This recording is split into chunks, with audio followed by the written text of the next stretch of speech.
The number of livestock farms in Missouri has been on the decline for some time now. But that hasn't stopped one Fulton family from holding on to its 6-generation-old farm.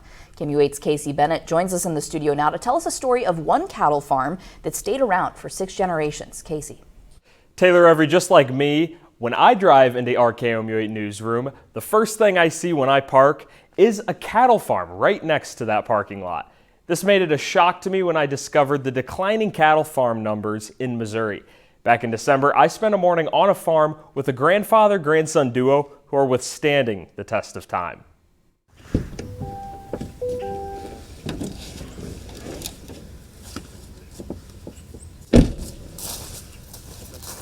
The way I kind of see it is nobody's going to stop eating hamburgers, so cows are always going to be in demand, so I think that's the reason why they're my favorite. Lorenzo Powell's fondness for the farm,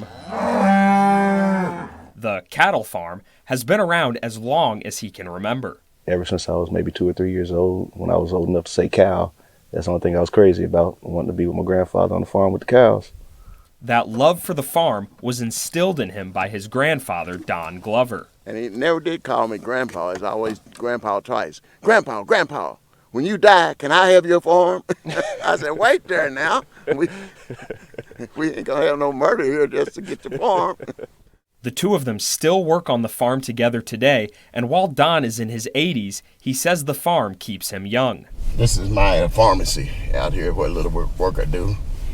What little exercise, I guess, beats bad medicine for pains and arthritis and what have you. This is where I get my exercise for about an hour every day. Lorenzo and Don's cattle are impressive, but it may be their passion and strong dedication that has kept the farm from experiencing the same fate as so many others. According to an MU study, the number of cattle farms in Missouri has gone from a little over 70,000 in 1997 to under 45,000 by 2022. And according to a USDA study, the number of small family farms across the country has declined 8% since 2017. The American Farm Bureau Federation says, quote, increased regulations, rising supply costs, lack of available labor, and weather disasters have all squeezed farmers to the point that many of them find it impossible to remain economically sustainable. For Lorenzo, however, the farm has become more of a part-time gig as he has a full-time job in Columbia. But that doesn't take away from the pride he takes in the farm's survival.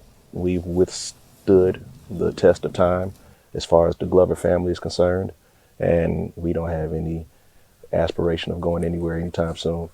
The farm has been in the family for 6 generations. Lorenzo and Don's desire to keep it there is paramount. I know my great-great-grandfather was a slave, and he had whips and things on his back where he got whippings and beatings and everything. And after being enslaved, Don's great-great-grandfather became the original owner of the family farm back in 1866, a farm Don is happy he is able to pass on to Lorenzo. I'm glad to have him interested in it and to see him come down here to help me. And he calls and checks on me every morning to make sure that I'm still here on the earth, perpendicular, not parallel. And even though Lorenzo plans to one day have the farm to himself, he cherishes still being able to work alongside his grandfather.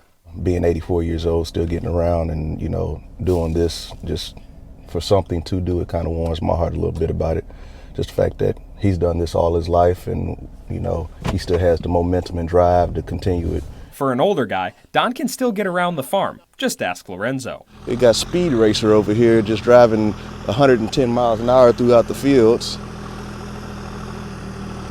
I think he's on I-70 or something.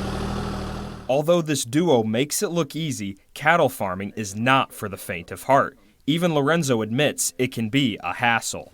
If you ever wanted to stick to a schedule, don't get cattle. A hassle that is well worth it to continue a family legacy.